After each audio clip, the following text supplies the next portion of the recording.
kita dapat berkumpul di seminar yang sangat menarik dan relevan pada hari ini, yaitu Hack Your Study Life, Taklukkan Burnout Akademik, dan Optimalkan AI secara bijak. Sebelumnya, perkenalkan nama saya Kurnia selaku moderator yang akan memandu sesi seminar pada hari ini. Seperti yang kita ketahui, di era digital yang semakin berkembang pesat, mahasiswa menghadapi tantangan baru dalam proses pembelajaran. Tekanan akademik yang tinggi seringkali menyebabkan burnout akademik yang ditandai dengan kelelahan emosional dan kehilangan motivasi belajar. Selain itu, muncul fenomena baru yaitu burnout intelektual, di mana kadang mahasiswa itu cenderung mengandalkan AI atau teknologi instan sehingga kehilangan kemampuan berpikir kritis. Nah, sebelum kita lanjut untuk sesi pemaparan seminar hari ini, kita akan masuki sambutan dari program dari Ketua Program Studi Teknik Informatika yaitu Pak Yada Rebula. Kepada Pak Yada, waktu dan tempat dipersilakan. Baik, terima kasih Kurnia. Bismillahirrahmanirrahim. Assalamualaikum warahmatullahi wabarakatuh. Selamat pagi Bapak Ibu dan hadirin yang telah eh, join ke dalam Zoom ini. Pertama-tama, marilah kita ucapkan puji syukur Alhamdulillahirrahmanirrahim kehadirat Allah Subhanahu wa Ta'ala, Tuhan Yang Maha Esa, di mana kita dapat berkumpul hari ini untuk menambah pengetahuan kita, menambah ilmu kita mengenai perkembangan teknologi, ya, kemudian juga bagaimana nanti penggunaan teknologi dalam kehidupan kita. Uh, saya juga berterima kasih kepada Pak Dr. Ketut Bayu Yoga Bintoro yang insya Allah hari ini akan menjadi narasumber uh, pada webinar uh, dalam agenda Dies Natalis Universitas Trilogi tahun 2025. Uh, saya juga berterima kasih kepada para panitia yang telah bekerja optimal untuk menyelenggarakan acara ini sehingga kita bisa mengikuti dengan baik dan lancar. Tak lupa juga saya berterima kasih kepada para peserta yang telah join ya, karena kita tahu bahwa kita semua memiliki kesibukan masing-masing. Namun dengan kita hadir pada hari ini di acara ini, maka itu adalah sebuah usaha yang patut kita apresiasi dan semoga acara ini bukan hanya menambah pengetahuan untuk kita, tapi juga kita bisa bisa implementasikan, kita juga bisa lebih bijak menggunakan di kehidupan sehari kita. Dari Prodi TI mengucapkan selamat mengikuti acara ini sampai selesai. Uh, Kurang lebihnya dari saya mewakili Sivitas Akademika Universitas Trilogi mengucapkan terima kasih yang sebesar-besarnya dan mohon maaf apabila ada kekurangan dan kendala di dalam penyelenggaraan acara hari ini. Demikian yang bisa saya sampaikan dalam pembukaan ini. Terima kasih. Saya kembalikan kepada moderator.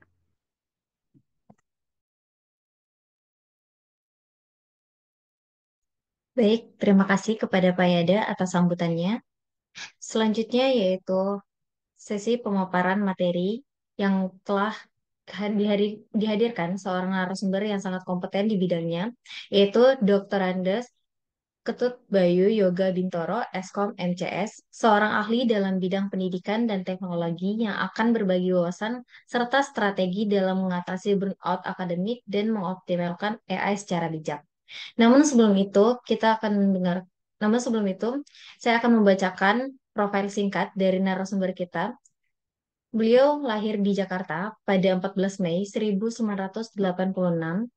Beliau menempuh pendidikan S1-nya di Gunadarma Universitas dengan informasi sistem, kemudian melanjutkan S2 di Gajah Mada University, Yogyakarta, Indonesia, majoring in Artificial Intelligence, kemudian melanjutkan S3-nya di Gajah Mada University, Yogyakarta.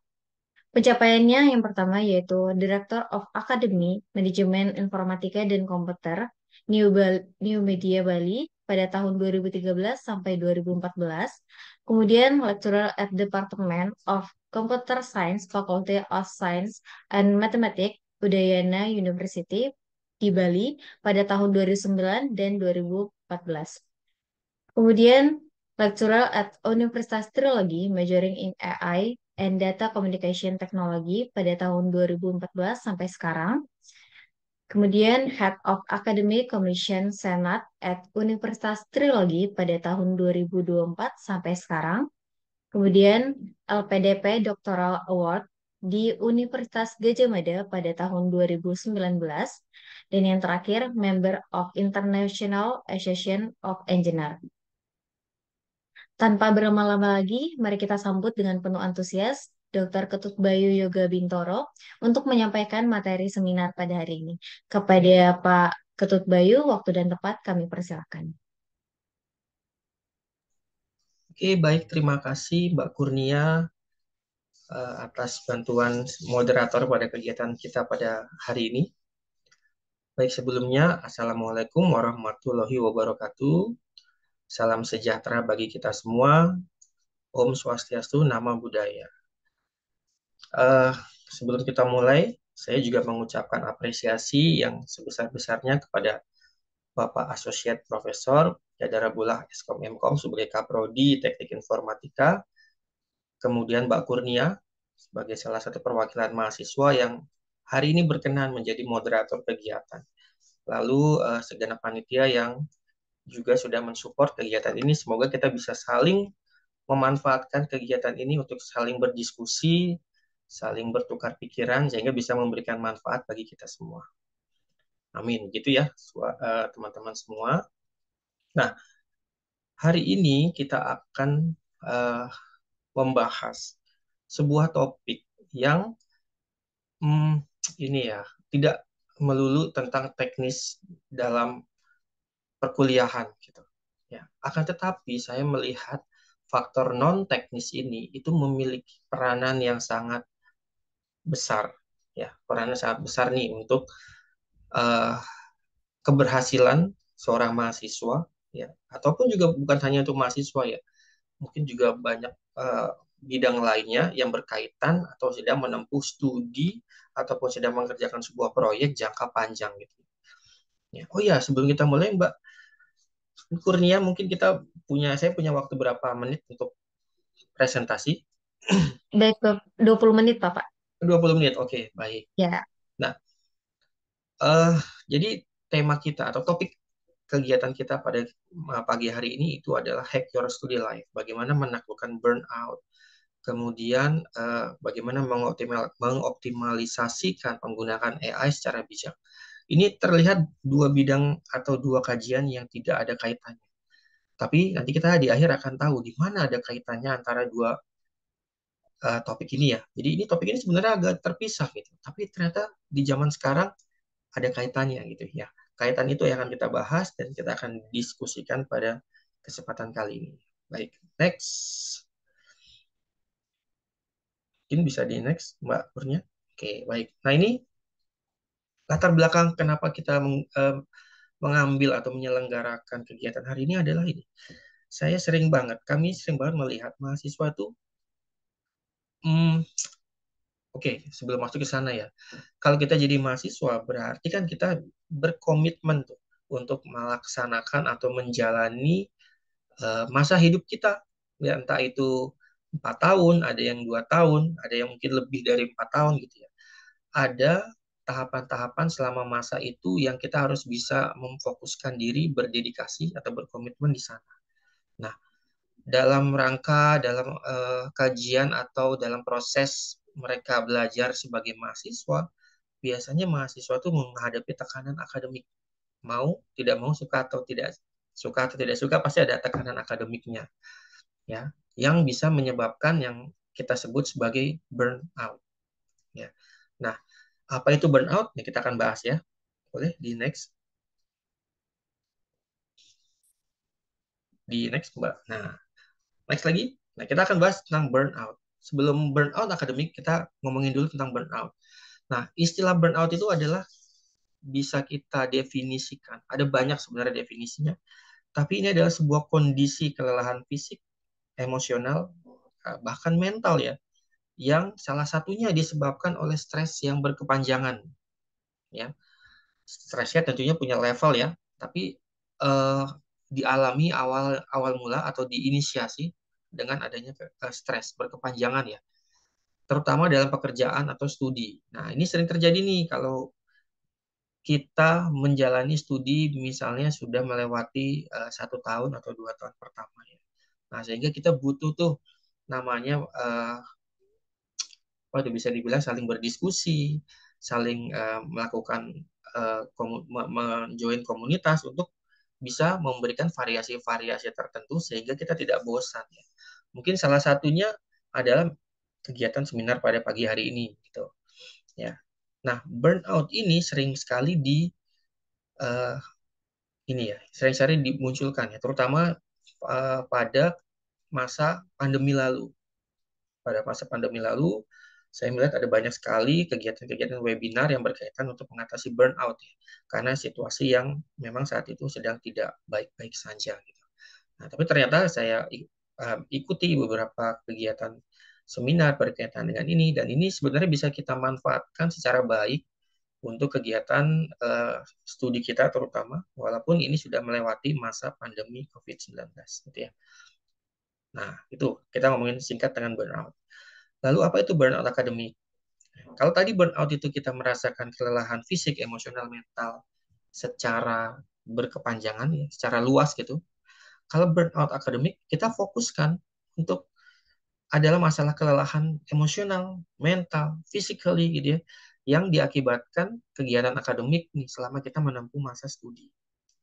So, jadi kita fokuskan kegiatan burnout-nya atau kita bahasan burnout-nya pada kegiatan yang berkaitan dengan akademik. Gitu. Tentunya burnout di bidang akademik akan berbeda bentuk wujudnya ya, dengan burnout mungkin di bidang profesional pekerjaan atau yang lain sebagainya. Ya.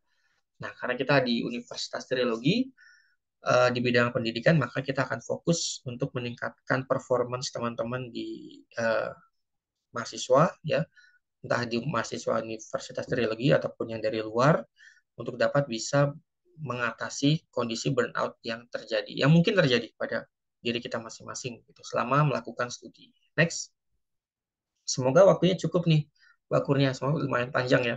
Nah, jadi kita bisa lihat saya selalu menggunakan data ya, selalu menggunakan data. Nah, ini saya melakukan survei. Kita bisa lihat saya rekap aja keseluruhannya. Nah, data ini 50% ke atas. Ada yang 65%, 70, ada yang 58% gitu ya. Nah, mahasiswa tuh banyak mengalami burnout akibat tekanan studi yang tinggi. Setuju nggak sih? Pernah mengalami nggak sih? Ya, itu lihat angkanya itu signifikan loh. Nggak ada angka-angka saya lihat itu yang di masing-masing kampus ya, baik itu luar ataupun dalam itu yang 12%, 15% itu nggak ada. Nggak ada. Di atas 50%. Ya, baik. Yang paling kecil itu saya cantumkan 58,9 ya. Itu ada fakultas kedokteran ya. Karena saya nggak itu ya, nggak promosikan ya, tapi memang itu yang saya temukan ya. Jadi itu yang paling kecil.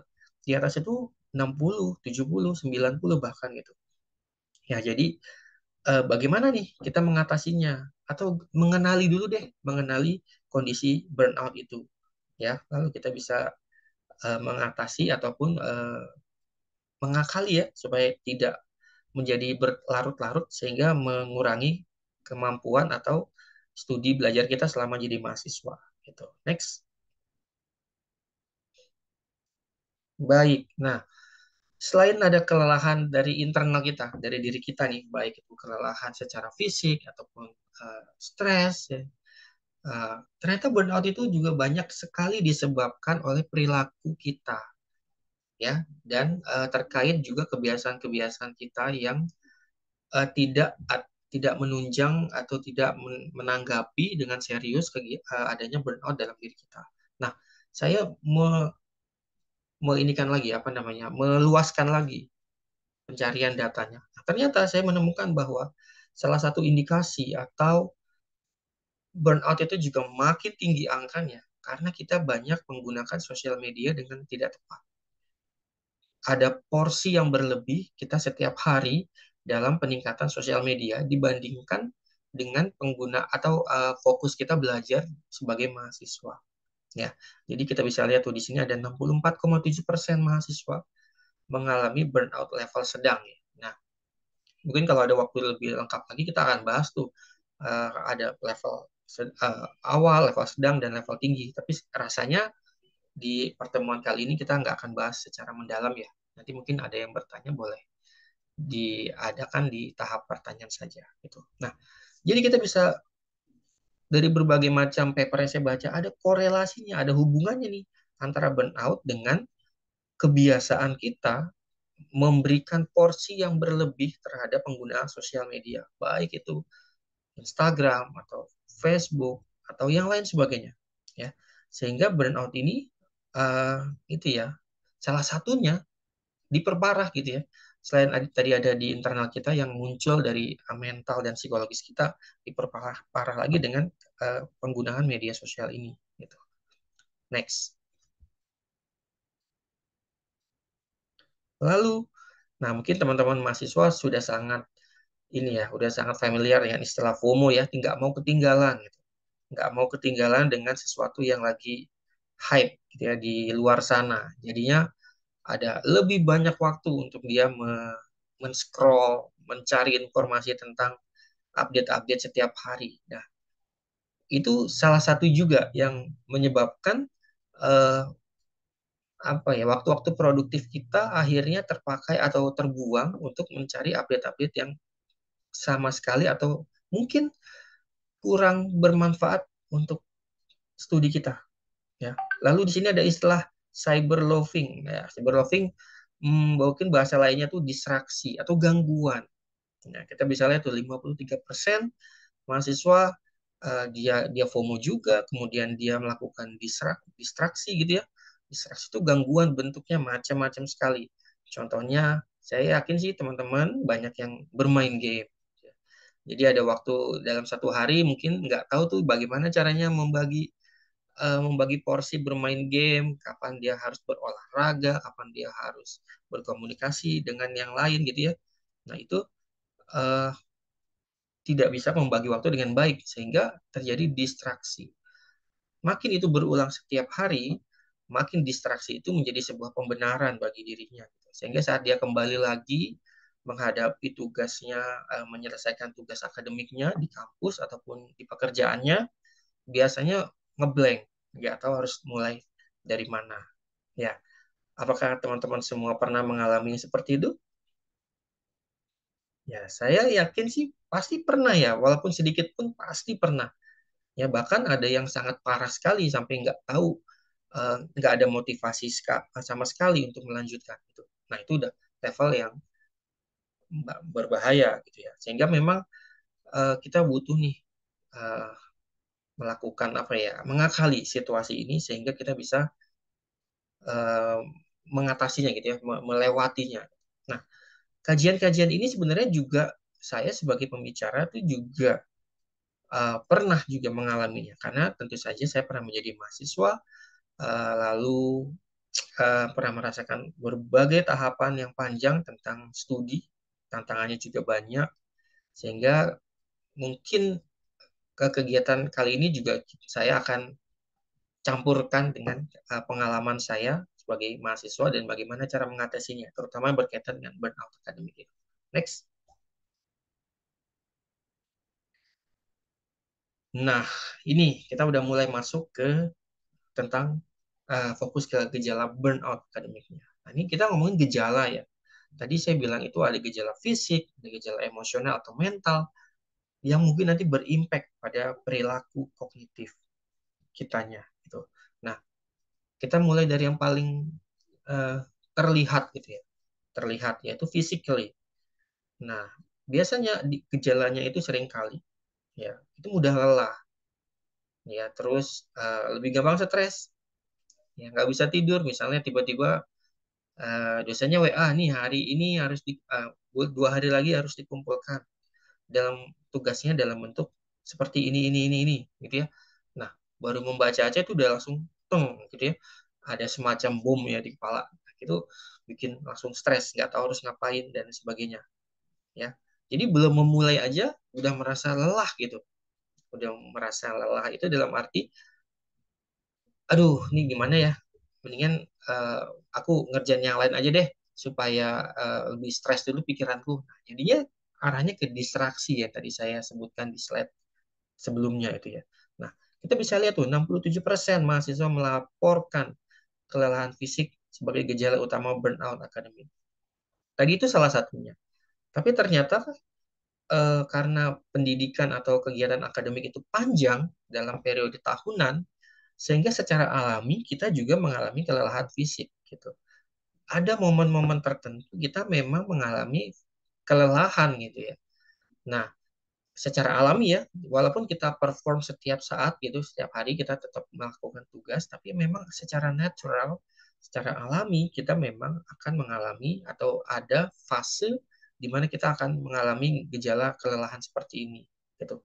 Nah, nanti secara fisik kita bisa lihat mudah lelah, kita tiba-tiba sakit atau mungkin yang ada emahnya tiba-tiba kambuh tanpa ada kondisi yang jelas gitu, tanpa ada triggernya gitu ya, sulit tidur ya, dan yang agak bahaya kalau sistem imunnya lemah ya, jadi bisa lebih mudah sakit. Nah, itu bisa dari gejala yang kita lihat secara kasat mata. Lalu yang agak tidak kelihatan sebenarnya adalah emosional dan mental. Nah, 60% mengalami kecemasan. Kecemasan itu nggak ada bentuknya ya, tidak ada wujudnya gitu, tidak terlihat. Tapi eh, dirasakan oleh setiap individu yang memang memiliki gejala-gejala burnout. Ya, sebenarnya normal cemas itu ya, setiap kecemasan atau ketakutan kehilangan motivasi itu sebenarnya kalau diatasi justru akan membawa motivasi gitu ya. Tapi kalau tidak bisa diatasi justru akan bisa mempengaruhi produktivitas kita. Nah, itu kita lihat ada 60% dari responden ya, dari hasil penelitian yang saya baca, saya lihat rata-ratanya sekitar segitu. Kemudian ada 30% melaporkan udah mulai depresi nih, udah mulai tidak tahu harus melakukan apa, kemudian sudah tidak mau melihat apa yang menjadi tugas pokoknya gitu ya, terutama yang berkaitan dengan tugas-tugas akademik tentunya. Mungkin tidak mau nih ngelihat ketemu atau menghadiri kelas ya.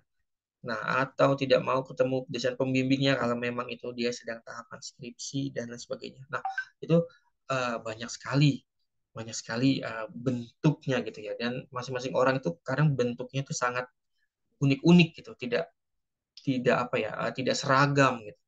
Nah, ini uh, hanya sebagian gambaran yang sering saya lihat sebagai kondisi di mana mahasiswa itu sudah mengalami burnout akademik di sisi emosional.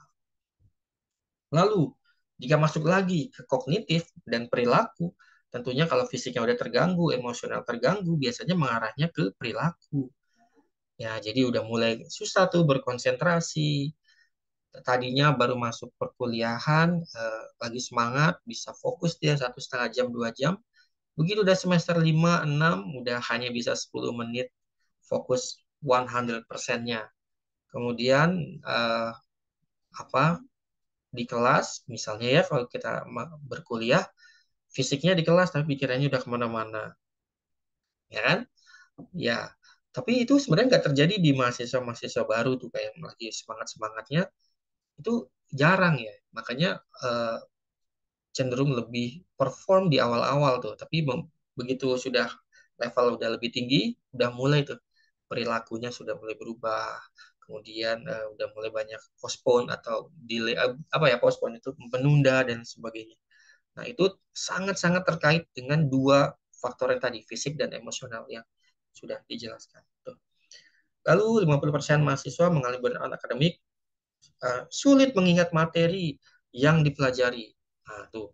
Jadi salah satu gejalanya itu uh, kurang tahu atau kurang bisa memahami apa yang disampaikan. Nah, seperti yang saya sampaikan pada kegiatan hari ini, mungkin ada beberapa teman-teman yang memang antusias gitu ya. Kalau dengan antusias tinggi, pasti dia menangkapnya juga lebih tinggi. Karena mungkin ada kontemplasi ya, ada diskusi di dalam dirinya sendiri gitu ya. Yang sebelumnya dia memikirkan mengalami gejala-gejala tertentu. Nah, di seminar inilah mungkin dia ingin tahu apakah gejala itu burnout atau enggak. Jadi motivasinya itu lebih tinggi gitu. Ketimbang misalnya teman-teman yang ingin hadir aja nih biar tahu aja apa sih burnout, hanya hanya sebatas itu, pasti efek ke dalam dirinya itu akan sangat berbeda gitu. Demikian juga saat belajar, motivasi belajar itu sangat menentukan ininya kita ya, penangkapan kita terhadap materi. Next, penyebab penyebabnya sangat banyak ya.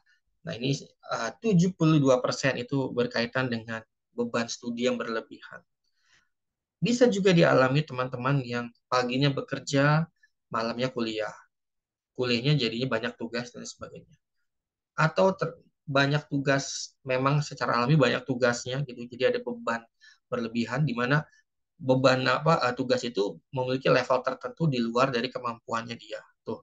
Ini sangat lumayan besar ya, 72% ya, tekanan akademisnya itu yang merasakan hal itu gitu ya. Lalu yang berkaitan dengan deadline yang bikin stres ya, udah beban mungkin pada level tertentu, ada deadline yang harus diikuti ya. Kemudian ini ada 65% juga mahasiswa yang stres karena mendapatkan nilai yang tinggi. Oh, mendapatkan nilai tinggi, ingin mendapatkan nilai tertinggi gitu ya, atau punya ekspektasi yang tinggi nih dari orang tua ataupun dari kampusnya. Tetapi ternyata apakah saya bisa ya memenuhi ekspektasi itu? Gitu. Ada keraguan di dalam diri kita. Sehingga beban-beban berat itu jadi lebih banyak kita pikirkan, tapi dalam actionnya justru tidak efisien karena banyak distraksi tadi menyebabkan efisiensi kegiatan yang harusnya diarahkan untuk studi malah dialihkan ke yang lain karena kita mengalami stres, karena beban berlebih, karena deadline, karena ekspektasi yang tidak sesuai, dan lain sebagainya. Begitu. Next. Nah, ini penyebab lainnya nih. Adanya mungkin 58% ya, tidak memiliki dukungan emosional terhadap tantangan akademik. Nggak moodnya tuh uh, dia masuk ke dalam situasi di mana mungkin sebagian besar teman-temannya itu lagi nggak mood gitu. Misalnya dia masuk ke dalam kelas, teman-temannya nggak termotivasi nih, dia doang termotivasi. Lama-lama motivasinya akan turun juga gitu. Ya, atau uh, dia tidak memiliki komunitas yang memang ini ya tidak bisa menjadi tempat sharing dan sebagainya terkait dengan permasalahan yang sedang dihadapi atau mungkin hobinya gitu ya.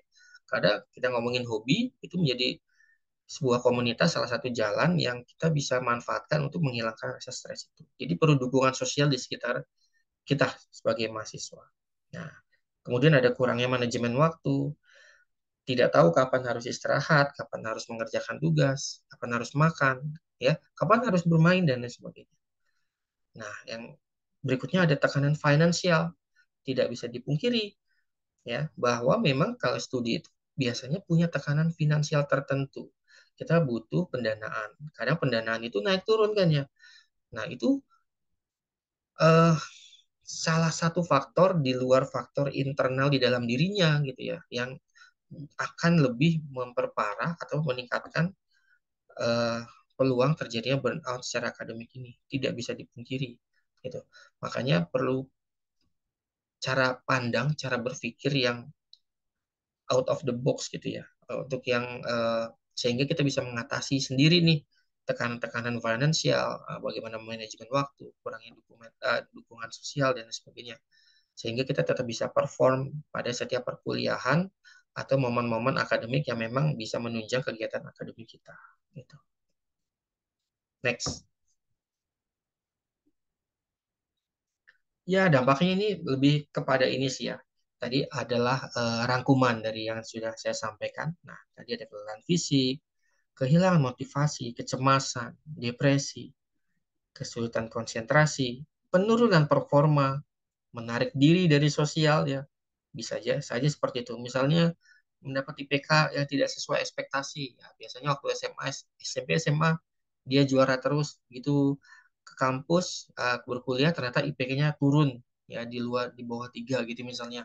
Dia bisa menarik diri karena eh, tidak sesuai ekspektasi yang tinggi, apa yang diekspektasikan keluarga, dirinya, lingkungan. Nah, itu itu salah satu contoh ya. Jadi ada banyak sekali bentuk-bentuk yang harus kita identifikasi, dan setiap bentuk-bentuk gejala itu tuh bisa uh, penanganannya berbeda-beda gitu.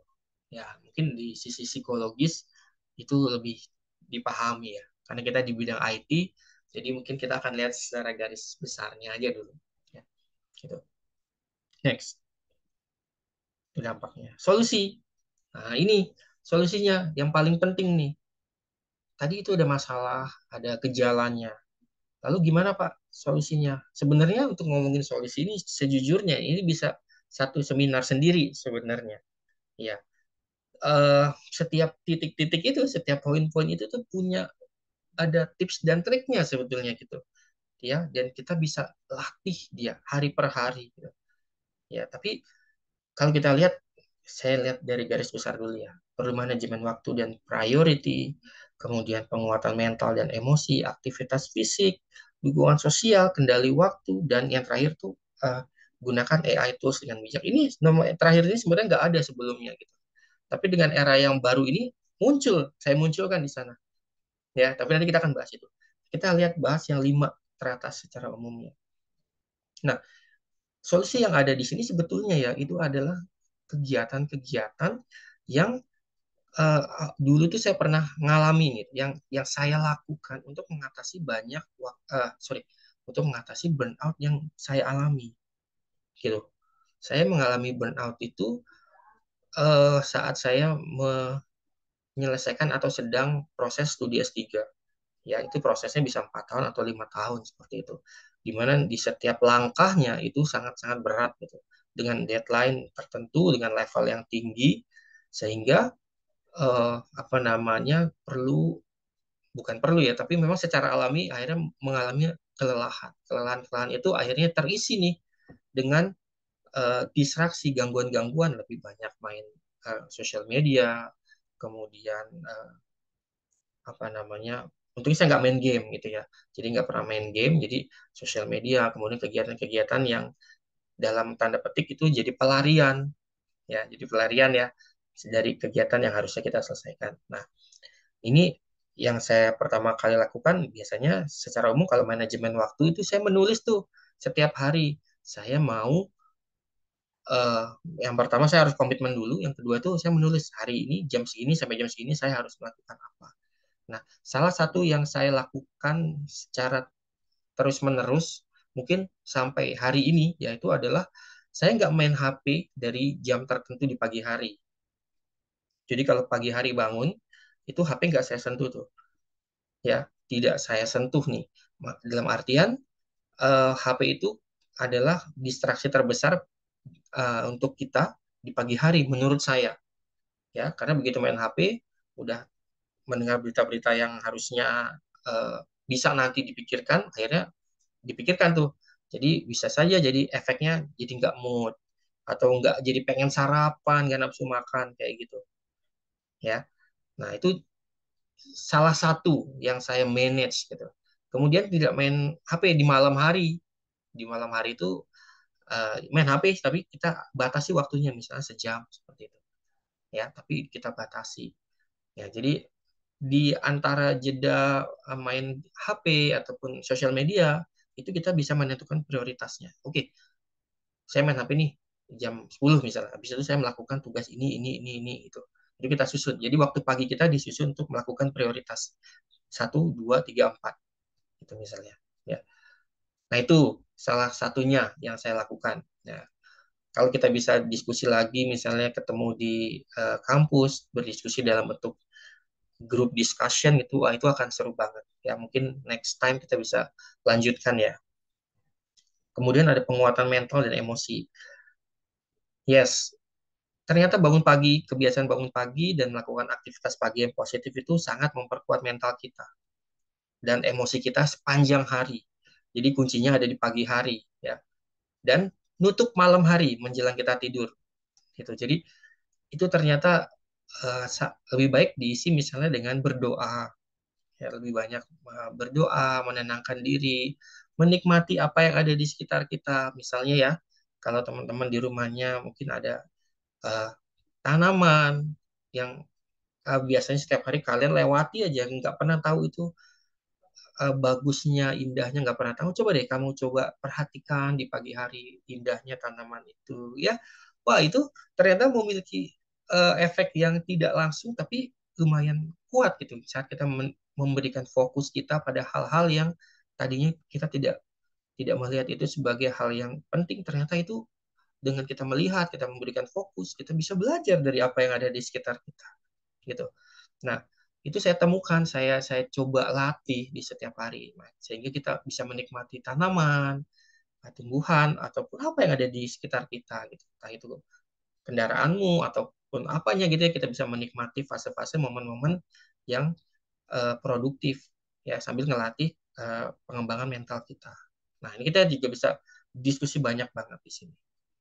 Yang ketiga itu ada fisik, aktivitas fisik. Nah, kalau ini mungkin berkaitan dengan hobi. Kalau saya memang lebih suka bermain sepeda gitu ya, keliling naik sepeda gitu. Jadi saya itu pelarian saya. Jadi teman-teman kalau bisa punya nih semacam hobi positif ya hobinya ya. Ya kalau hobinya main game ya boleh main game tapi dalam jangka waktu yang benar-benar kamu rencanakan. Nah kalau saya bermain sepeda saat memaksakan diri nih awal nih memaksakan diri pagi-pagi untuk goes segala macam. Nah, ternyata entah dari mana banyak sekali inspirasi, ide-ide muncul itu saat kita mengolah badan kita dengan baik secara positif. Ya, apalagi melakukan kegiatan yang kita sukai. Nah, itu saat bersepeda itu banyak tuh saya dapatkan insight ke diri saya sendiri yang mungkin juga bisa dibagikan ke mahasiswa saya seperti itu. Teman-teman juga bisa melakukan hal yang sama di hobinya masing-masing gitu. Yang suka merawat ikan, mungkin suka duduk di kolam ya, duduk di kolam ngeliatin ikan secara fokus, lalu mungkin membersihkan ringan-ringan itu untuk mengisi waktu pagi kita secara baik agar tidak didominasi penggunaan gadget dan lain sebagainya. Ya. Nah, itu contohnya. Ada banyak banget. Ya, mungkin seru tuh kalau kita bahas lebih detail tuh kalau kita ada di waktu yang lebih lama lagi. Dukungan sosial komunitas, ada keluarga, itu sangat penting. Teman-teman yang memang mendukung, ya. Nah, untuk yang komunitas dan sosial ini biasanya memang kebiasaan saya dari masa S2 dan S3 itu uh, apa ya teman-teman yang berada di circle-nya gitu ada yang positif yang memang fokusnya itu untuk fokus belajar, fokus untuk mengimprove atau menyelesaikan studinya. Jadi berteman dengan teman-teman yang memang diarahkan atau memiliki nilai strategis untuk menyelesaikan studi ya. Mungkin ada perlu juga ya, game yang suka main game atau yang suka apa jalan-jalan touring boleh, tapi porsinya harus kita berikan secara tepat ya. Mungkin pada saat libur ya janganlah terlalu serius dengan teman-teman yang uh, tadi ya yang memang fokusnya ke akademis gitu. Kita bisa dengan teman-teman yang suka touring, jadi bisa jalan-jalan bareng, tapi tetap ada porsi-porsi yang harus kita tentukan secara baik gitu. Dan itu uh, melatih diri kita berpikir sehingga kita nggak selalu terdistraksi dengan sosial media gitu. Ya, nah ini yang terakhir nih penggunaan gadget dan sosial media. Ya, semua tadi di atas itu sebenarnya berkaitan dengan itu semua. Ya, tapi kalau kita punya kesempatan lebih, saya pengen banget ada ini ya saling berbagi bagaimana mengatasi hal itu gitu. Tentunya di kegiatan ini tuh nggak cukup waktunya. Ya. Kemudian nih yang terakhir ada Gen AI, generatif AI. Kok ada ya Pak dimunculkan sebagai solusi? Nah, next-nya kita bahas. Silakan. Nah, next lagi. Kita masuk ke generatif AI era. Uh, next lagi Mbak. Nah, kita nggak bisa pungkiri sekarang itu ada teknologi disruptif yang sifatnya tuh terobosan gitu, membuat memotong berbagai hal yang kita dulu lakukan misalnya 5 langkah hanya menjadi 1 atau 2 langkah gitu. Ada disrupsi, tapi disrupsi atau gangguan bukan gangguannya, ada terobosan-terobosan itu seperti pedang bermata dua, gitu ya. Di satu sisi kalau kita manfaatkannya dengan baik, itu sangat-sangat menyenangkan sekali. Contoh, kita berkaitan dengan deadline tugas gitu. Kalau zaman saya, deadline tugas semua dikerjakan secara manual, menulis, merangkum gitu ya. Sekarang kita bisa dengan bantuan ChatGPT gitu misalnya. Misalnya lo ya, uh, ya tapi tadi kita senang nih bisa membuat resume atau tugas gitu ya. Ada rasa suka. Jadi kan kita bisa mengimprove tuh fun-nya, rasa rasa sukanya kita gitu ya dalam belajar suatu materi tertentu. Atau mungkin juga kita dihadapkan pada mata kuliah atau pelajaran yang kita tidak sukai. Nah, dengan bantuan teknologi sekarang kita bisa lebih lebih bisa memfokuskan diri mempelajari yang mungkin sulit didapatkan di kelas ataupun dari teman-teman dan sebagainya. Nah, itu. Tapi di sisi lain ya itu punya sisi negatifnya, gitu ya. Jadi penggunaan yang bijak itu akan sangat-sangat mengimprove produktivitas kita. Bahkan bisa juga mengurangi rasa burnout kita. Bahkan meningkatkan rasa curious kita, rasa penasaran kita gitu. Kalau udah rasa penasaran ada, biasanya kita ingin menghabiskan waktu lebih banyak untuk membahas itu. Artinya kita bisa menambahkan prioritas yang lebih tinggi untuk membahas hal itu, ya.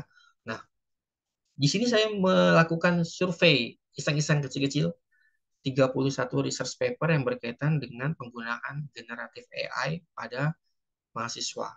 Tuh, tadi di atas sebelum slide ini itu adalah uh, screenshot dari berkas-berkas yang saya kumpulkan ya. Kira-kira ada sekitar 31 research paper gitu. Nah, kalau research paper itu dibuatkan kaitannya satu dengan yang lain, muncullah peta ini yang ada di depan teman-teman semua ini ya. Nah, saya akan jelaskan sedikit saja. Nanti next dulu, Mbak. Nah, peta tadi kalau kita buatkan dari sudut pandang lain menghasilkan hal ini. Nah, ini adalah dari 31 research paper itu yang dibahas, itu kan kita bisa lihat korelasinya masing-masing ya. Nah, kita bisa lihat tuh, ternyata generatif AI, lihat tuh di tengah-tengah, sangat erat kaitannya nempel banget sama student, yang kaitannya dengan student ya. Jadi kita ngebahas mencari penelitian yang berkaitan dengan akademik. Akademik kan itu luas tuh ya kan sangat luas gitu. Ya kaitannya dengan belajar gitu. Tapi ternyata kalau kita sebutkan student atau mahasiswa gitu ya, itu kan udah bagian dari akademik gitu. Nah, student itu adalah suatu subjek dalam akademik gitu ya. Makanya kita lihat hubungannya, ternyata hubungan antara mahasiswa ataupun siswa gitu ya terhadap generatif AI itu sangat erat, dan tuh ada warna kuning itu kerang banget. Kerang itu artinya ikatan atau korelasi bahasan dari 31 paper itu sangat erat gitu. Nah, kita bisa lihat tuh banyak mahasiswa menggunakannya sebagai tools, ada yang menggunakan sebagai lihat research ya. Nah, lihat deh yang unik lagi, setelah student generatif AI di bawahnya ada research tuh.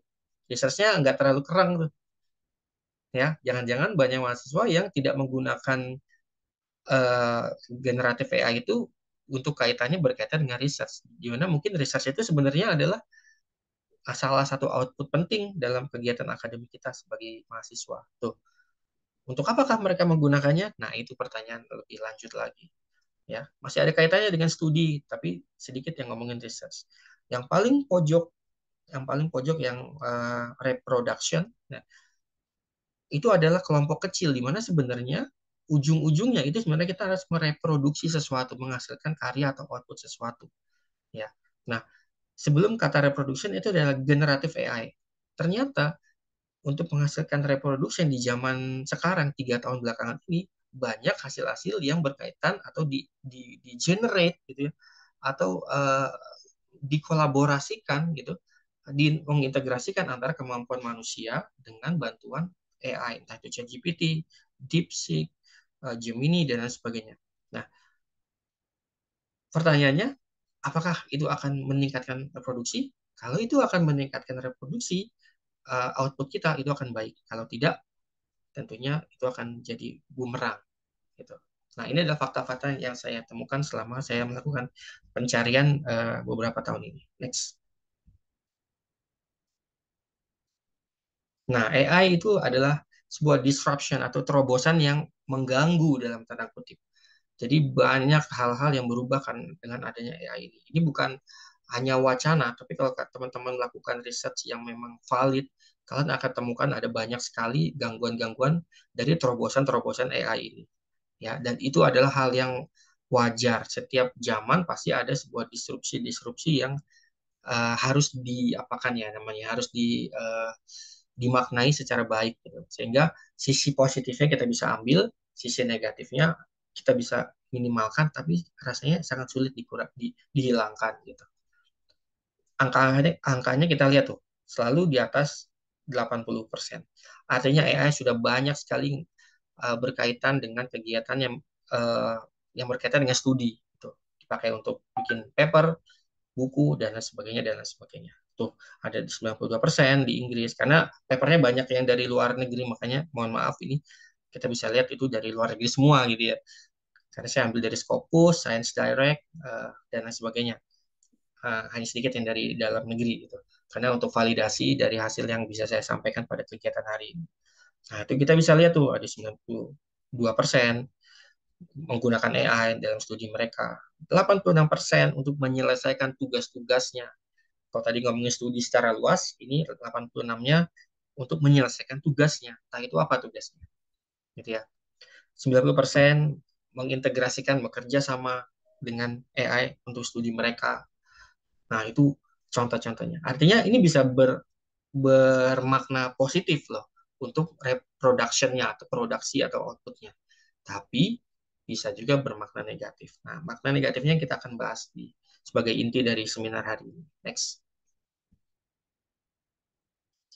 Ini dampaknya ya. Ini eh, teman-teman bisa lihat, saya hanya menyampaikan datanya, silakan dibaca. Tapi ada yang nomor 3 yang saya merahkan itu adalah penurunan keterampilan berpikir kritis.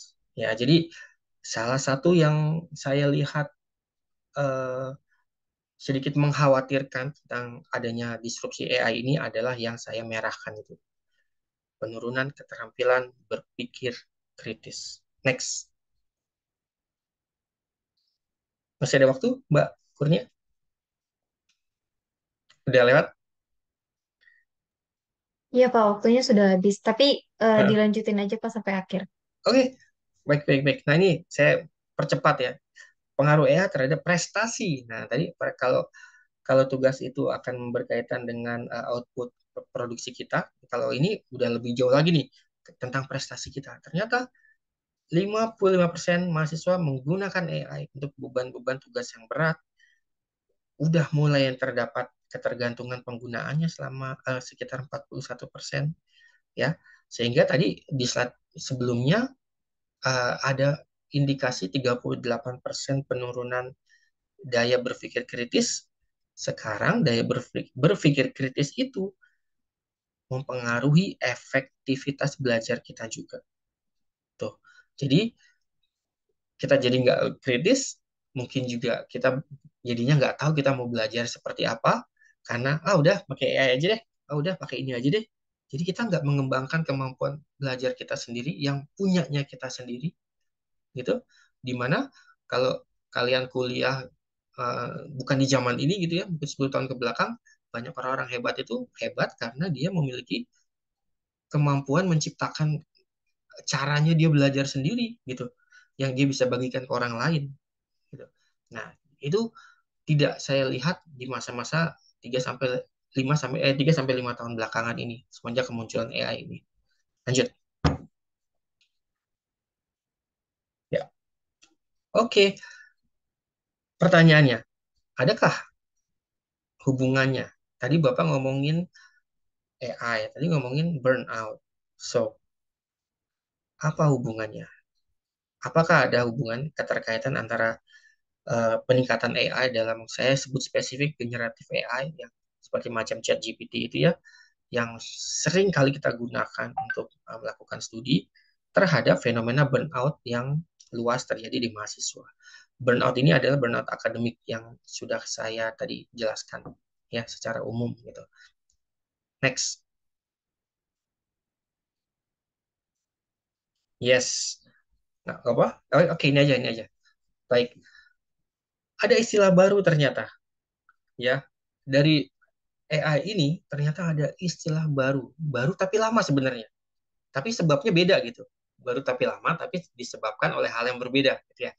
Nah, burnout intelektual itu adalah fenomena baru, ya, di mana kita kehilangan tuh namanya motivasi, kemampuan cara berpikir logis, kritis, karena kita terlalu bergantung prosesnya dengan AI, ya. Jadi mungkin bisa menjadi eh, semacam apa ya namanya tuh introspeksi atau gak, merefleksikan diri. Benar nggak sih seperti itu di masing-masing dari teman-teman semua ini? Berpikir kritis akan berkurang kalau kita menggunakan AI secara berlebihan. Nah, ini kita udah mulai masuk ke sisi negatifnya. Kan tadi ada pedang bermata dua gitu. Ini kita mulai pedang di sisi yang negatifnya gitu ya. Nah, nomor dua ini sangat sering ditemui nih. Mahasiswa merasa kosong walaupun dia belajar. Kosong dalam artian begitu belajar sesuatu, saya belajar apa sih tadi? Kok saya nggak ngerti apapun ya? Pernah ngalami itu nggak sih? Belajar banyak-banyak membaca paper tapi tidak tahu saya belajar apa tadi. Terus kalau disuruh ngerangkum, gimana? Dari mana ya saya mulai ngerangkumnya? Ah, lebih baik saya tanya ke ChatGPT aja. Wow, ya kan?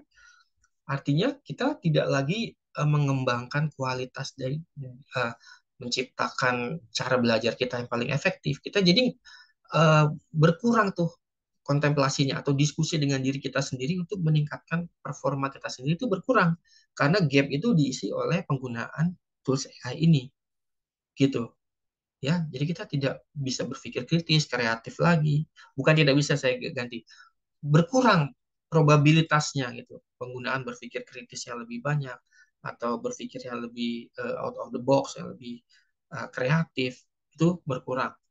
Nah, bayangkan, bayangkan kalau penggunaan AI ini sudah sampai di level anak SD. Bayangkan bagaimana mereka nanti di challenge berpikir kritis saat mereka berkuliah nanti gitu ya. Bayangkan. Sekarang kan kalian masih merasakan ini saat kalian kuliah gitu, ya kan?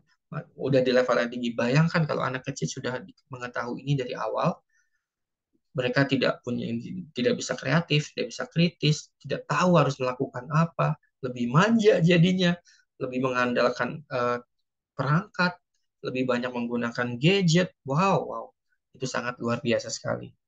Gitu. Makanya uh, ada istilah tadi burnout intelektual. Ini adalah istilah baru di bawah, jadi subnya dari burnout akademik. Gitu ya. Kita bisa membuat hasil karya yang hebat, tapi kalau ditanya itu apa, kita nggak tahu. Ya kan? Ini ada, saya suruh bikin tugas draft paper, gitu. 2 hari udah balik tuh. Udah jadi draft papernya. Padahal menurut saya misalnya gitu ya, contohnya, ini bisa dikerjakan minimal 2 minggu nih. Ini 2 hari udah bisa. Wow. Question kan gitu ya. Hebat sekali kan gitu ya. Kalau hebat beneran, it's nice. Itu yang kita cari kan gitu ya. Tapi kalau pas kita coba diskusi, ternyata tidak mengetahui apa yang dia tulis itu.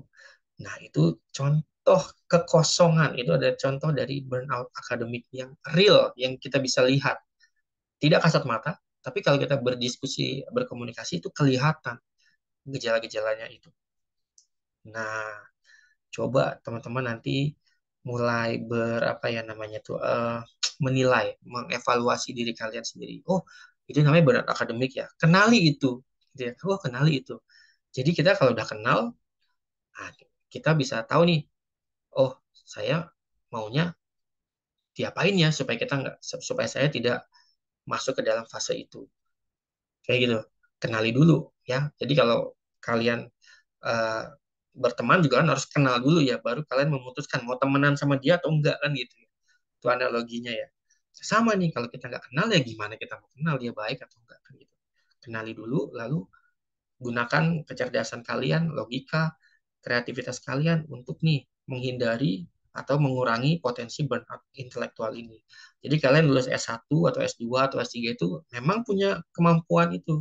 gitu. Ya, next. So, bagaimana menyeimbangkannya? Ya, ini sangat sulit jawabannya. Teman-teman, pertama kali memang harus membentuk kepribadian dulu. Kepribadian itu dimunculkan dari kebiasaan kita sehari-hari. Jadi ya, kepribadian, kebiasaan dulu, ya. Kebiasaan itu dimulai dari niat dulu nih. Niat kita supaya nggak lupa dicatat gitu ya.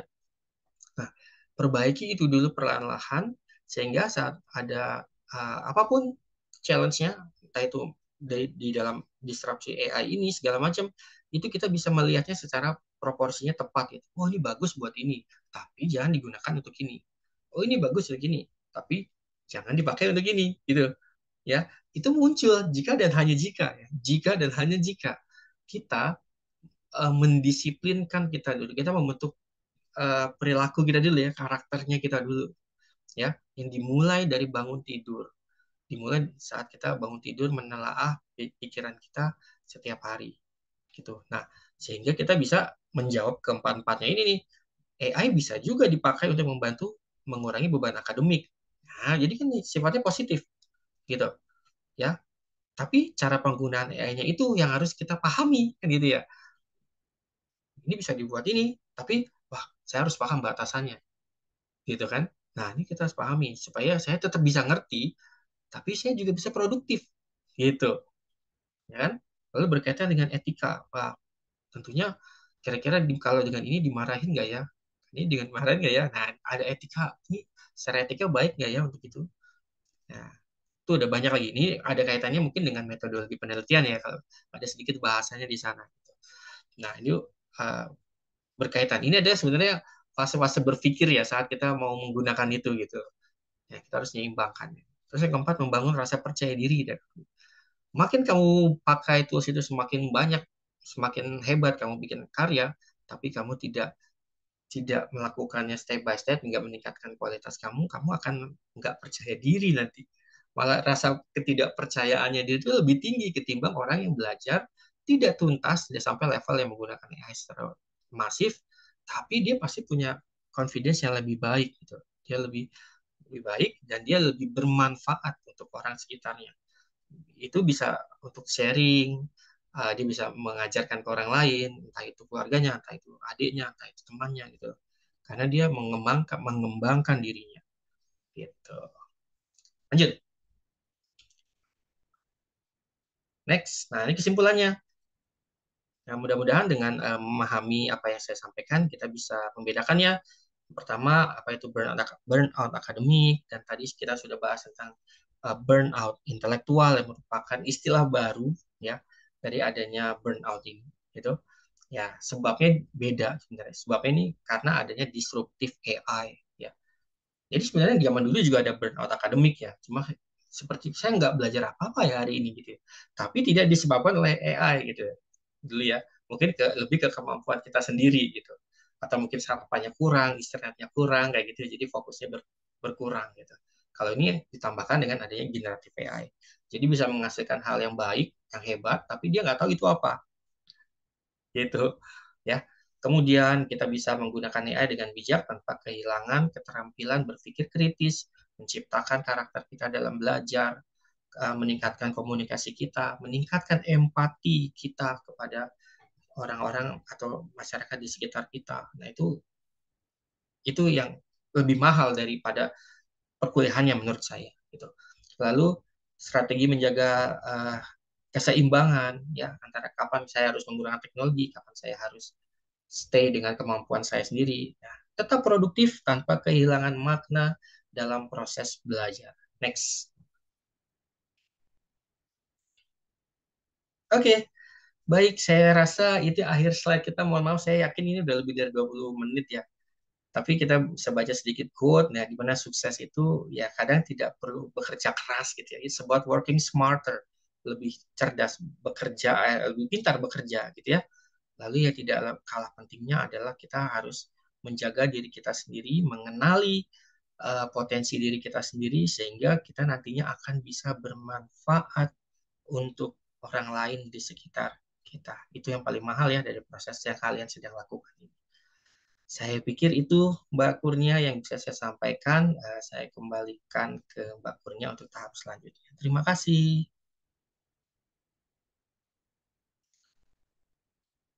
Baik, terima kasih kepada Pak Bayu atas pemaparan materinya pada sesi seminar hari ini.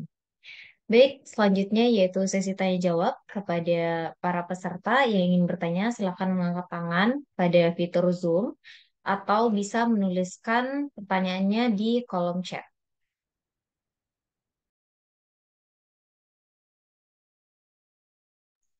Rasanya sangat seru nih kalau ada banyak pertanyaan. Ya, karena memang intinya ada di pertanyaan teman-teman semua sih. Gitu. Ada banyak yang saya mungkin terlewat. Ya. Jadi dengan pertanyaan bisa lebih sempurna gitu kalau ada yang nanyain. Gitu. Silakan.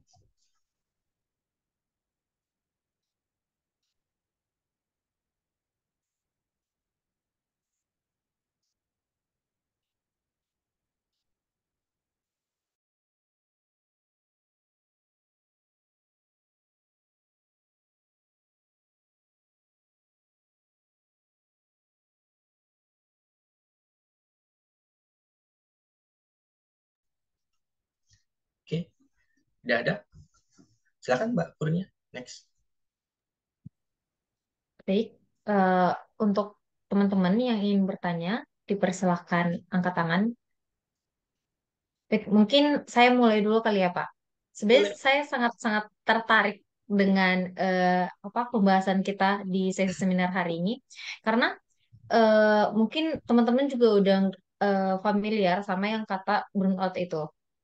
Nah, yang mau jadi pertanyaan saya tadi udah Bapak cantumin berapa persen apa berpengaruh burnout itu kepada mahasiswa di bidang akademik. Nah, yang menjadi perhatian saya itu yang kata Bapak tadi itu ada sekitar 72% dan 38% mahasiswa itu mengalami eh, kurang berpikir kritis. Nah, yang menjadi pertanyaan saya itu seberapa krusialnya sih burnout itu di kalangan mahasiswa dan bagaimana peran eh, institusi pendidikan dalam mengatasi burnout yang dihadapi oleh mahasiswa. Itu sih, Pak. Sekian, Wow, terima kasih. keren sekali pertanyaannya. Jadi ada dua pertanyaan sebenarnya ya. Seberapa penting, seberapa besar peran berpikir kritis itu ya, uh, yang harus dimiliki mahasiswa sebaiknya gitu. Kemudian bagaimana peran kita institusi gitu ya, dalam mengurangi nih atau meningkatkan justru meningkatkan cara berpikir kritis di era yang memang banyak banget gangguannya ini, disrupsinya. Good question. Nah, seberapa penting gitu? Sebenarnya luaran-luaran hasil-hasil kalian berpendidikan itu menjalankan proses pendidikan kan tentunya ada hasilnya. Entah itu misalnya dalam suatu mata kuliah hasilnya UAS, UASnya bikin apa? Bikin paper. Ada hasilnya itu ya. Nanti kamu lulus kuliah S1, S2, S3 ada hasilnya ijazah S3, S2, S1 gitu. Ada hasilnya. Tapi kadang itu tidak berkorelasi dengan kemampuan individu tersebut dalam berpikir kritis atau kreatif. Sehingga apa? Karena apa gitu ya? Karena apa? Karena mungkin dalam fase dalam apa namanya dalam proses dari awal dia masuk sampai akhir itu dia tidak mengembangkan diri kita sendiri gitu ya secara baik yang seharusnya berkembang jadi tidak berkembang karena salah satunya tadi ada banyak disrupsi ada banyak gangguan-gangguan yang akhirnya mengalihkan fokus kita belajar saat fokus kita belajar itu sudah mulai menurun kemampuan belajar kita menurun ya jadi yang lebih mahal dari menghasilkan sesuatu itu sebenarnya prosesnya gitu saat mencapai proses itu tuh kita harus mengalahkan diri mood kita bener nggak ada rasa malas ada rasa cemas ada rasa takut dimarahi ada rasa nggak berani itu ketemu supervisor ya segala macam itu kan proses namanya ya itu harus dilampaui itu gimana cara melampauinya itu kita butuh berpikir kritis dan kreatif gitu kan ya itu proses itu nah kemudian kita juga harus mengatur waktu dan kesehatan kita. Jangan sampai sakit selama 1 semester ini misalnya kayak gitu. Itu butuh juga perhatian. Ya, itu juga butuh berproses. Kita harus meningkatkan kebiasaan, ya. Kemudian membuat style, kalau saya bilangnya style belajar kita sendiri, gitu ya. Nah, 4 tahapan yang tadi beberapa ini sudah saya sebutkan itu adalah diawali dengan kemampuan kita berpikir kritis apa adanya. Ngerti nggak? Oh, kalau saya nggak berani ketemu pembimbing, nanti aku nggak selesai dong skripsinya, gitu. Ya kan? Kita mengkritisi diri kita sendiri nih. Oh, kalau saya nggak bisa menciptakan style belajar saya, kira-kira nanti kalau keluarga saya nanya butuh bantuan, jangan-jangan saya nggak ngerti nih caranya harus gimana. Tuh. Jadi berpikir kritis itu dilakukan continue gitu ya, bahkan hari per hari gitu ya. Nah, eh, ini adalah landasan dasar saat kita mau mengembangkan kemampuan kitanya, gitu, kemampuan diri kita nih. Ya, sehingga kita mau nanti mau itunya outputnya mau jadi apa terserah kita. Misalnya kalian masih S1 misalnya gitu ya, mungkin outputnya mau lulus S1, serah kan gitu ya. Tapi kemampuan berpikir kritis apa adanya itu ada di dalam diri kita, ya kan? Sehingga saat kita kuliah pun eh, kita bisa banyak bertanya hal-hal yang memang mungkin teman-teman lainnya tidak berpikir sampai di level itu. Karena kita mampu menghadirkan pemikiran-pemikiran kritis yang jika ditanyakan dan ada solusinya itu bukan hanya bermanfaat bagi diri kita, tapi juga teman-teman yang mendengar di kelas. Setuju nggak? Jadi berpikir kritis itu kalau bisa jadi karakter gitu ya, jadi karakter setiap langkah gitu. Ya, setiap langkah kita melakukan sesuatu. Apapun target kita ataupun output kita apa. Ya, itu masalahnya berpikir kritis itu butuh waktu. Ya, butuh waktu. Nah, lalu perannya apa? Peran institusi. Nah, itu good, bagus sekali. Institusi itu salah satu perannya adalah menjadi komunitas. Oke, menjadi sebuah komunitas ya. Jadi komunitas itu kan berarti kita arahkan ke akademik lah gitu. Kita ambillah kampus. Jadi saat kita ke kampus kita bertemu dengan juga mahasiswa lain, benar ya, baik yang sebidang kita atau dengan yang tidak sebidang dengan kita. Tapi at least lingkungan kita sudah terbentuk untuk belajar gitu. Sehingga saat kita ke kampus kita sudah punya mindset yang bagus yang tepat, sudah kita latih, kita juga melatih berpikir kritis. Kita datang ke kampus itu suasananya pasti akan berbeda sekali. Ada banyak hal pertanyaan yang uh, muncul kalau kita berada di komunitas yang tepat, di lingkungan yang tepat. Gitu.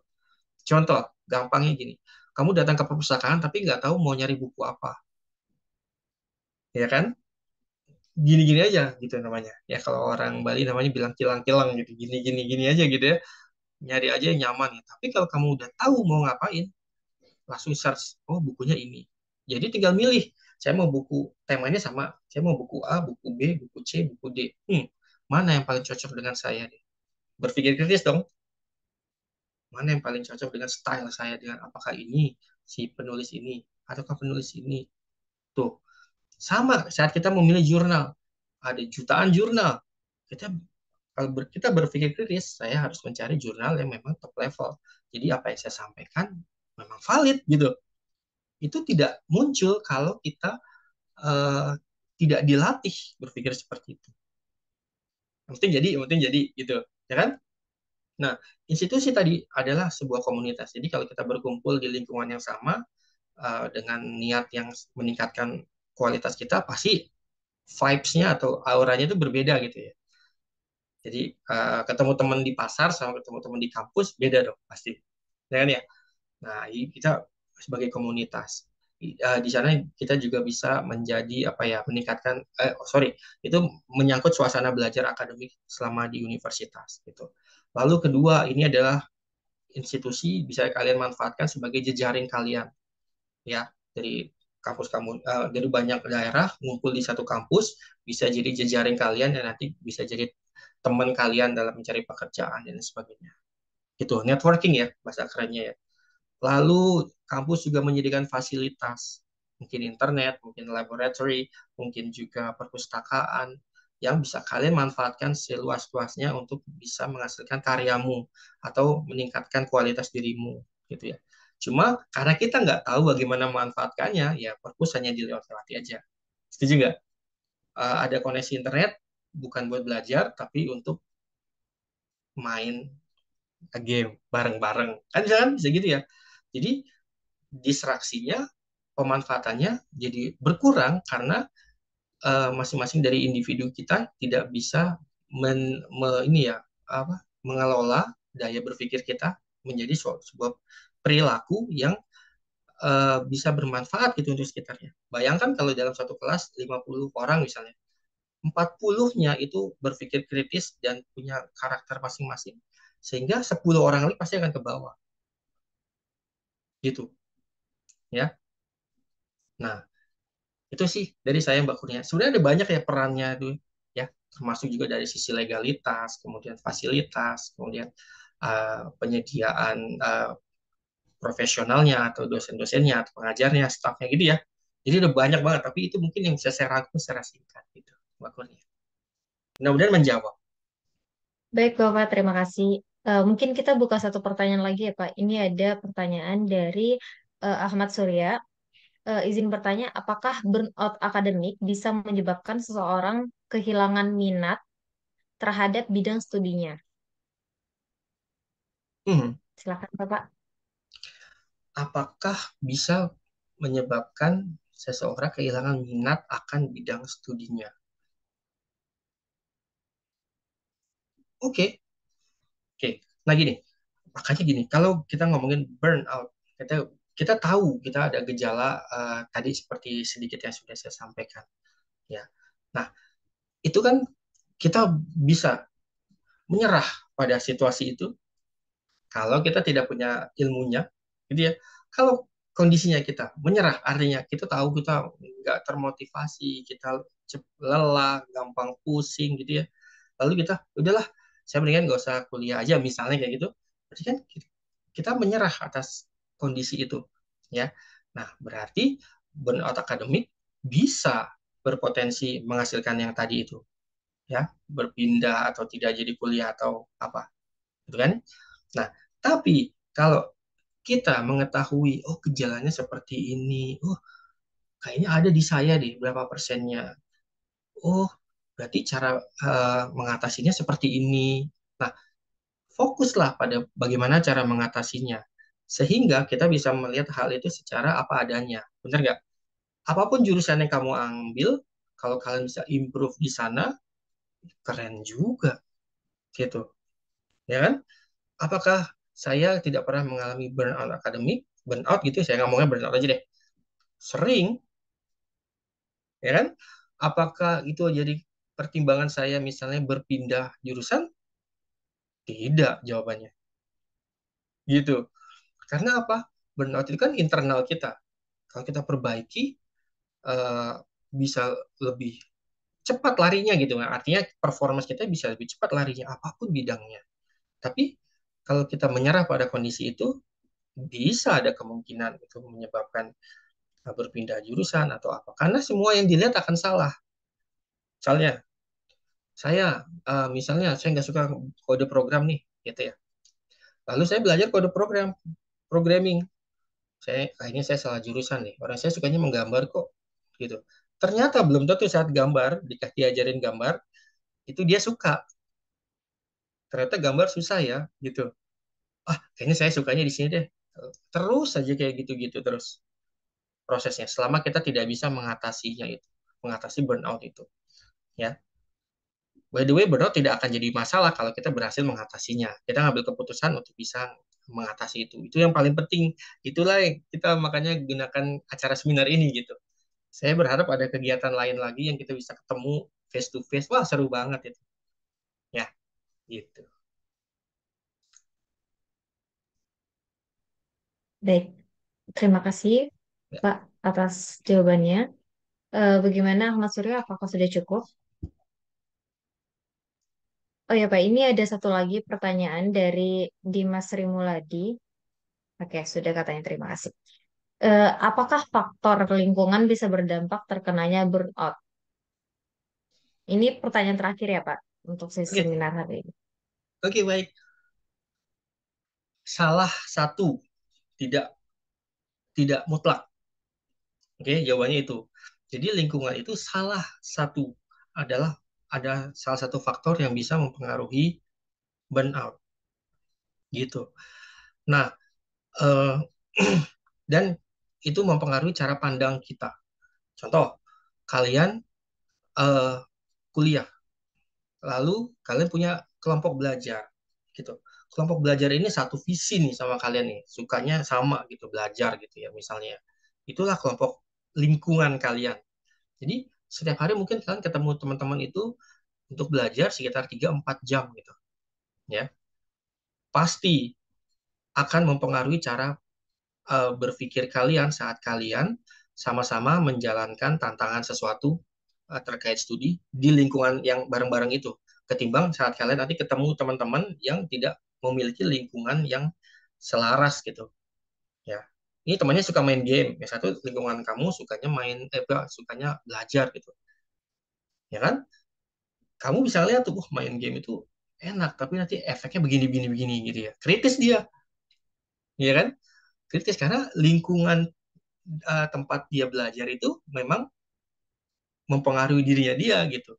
Makanya sangat penting untuk ini kan apa namanya membuat berpikir kritis ini menjadi massal gitu, menjadi apa ya? Menjadi plural gitu ya. Plural ya kalau bahasa Inggrisnya, menjadi uh, bisa inilah bisa dimanfaatkan pada sebuah komunitas yang orangnya banyak gitu. Karena saat orang banyak ini ke kampus, suasana akademiknya juga akan mempengaruhi gitu ya. Ya tadinya malas belajar ketemu teman-teman yang bagus, yang pinter, yang punya karakter belajar, jadi ikut dia jadi lingkungan salah satu faktor ya. Tapi yang paling penting menurut saya adalah kemampuan kita dalam uh, mengembangkan potensi diri kita sendiri, termasuk juga mengenali potensi bahaya dari adanya mungkin apa ya disrupsi teknologi dan lain sebagainya itu. Karena keputusannya ada pada diri kita, bukan pada lingkungan, gitu ya. Keputusannya ada pada diri kita, bukan di lingkungan. Gitu. Baik, terima kasih Bapak atas jawabannya. Bagaimana di Mas Rimoladi, apakah sudah cukup?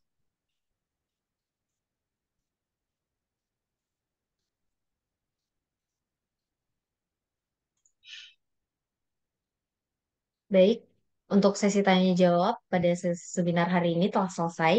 Tidak terasa kita telah berada di penghujung acara. Semoga kita dapat mendapatkan ilmu baru dan wawasan baru tentang bagaimana menghadapi burnout akademik dan intelektual, kemudian mengoptimalkan dan menggunakan AI secara bijak dalam akademik. Dan saya mengucapkan terima kasih kepada Pak Bayu atas ilmu yang telah diberikan dan waktu yang telah diluangkan untuk menyampaikan sesi seminar pada hari ini, serta kepada seluruh peserta yang telah berpartisipasi aktif dalam sesi seminar hari ini. Semoga materi yang kita bahas hari ini dapat bermanfaat bagi kita semua. Dan untuk teman-teman, kita akan ada sesi absensi.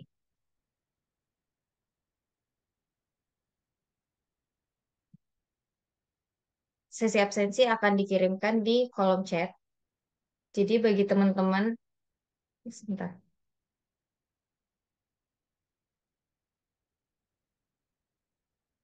Jadi teman-teman yang ada di room Zoom, silahkan untuk mengakses link absensi karena nanti akan ada pembagian sertifikat yang akan dikirimkan melalui email masing-masing di Gform absensi. Saya sebagai moderator mohon maaf apabila ada kesalahan dalam memandu acara. Semoga kita dapat mendapatkan manfaat dalam acara hari ini. Akhir kata terima kasih, tetap semangat dalam belajar dan sampai jumpa di kesempatan berikutnya. Wassalamualaikum warahmatullahi wabarakatuh.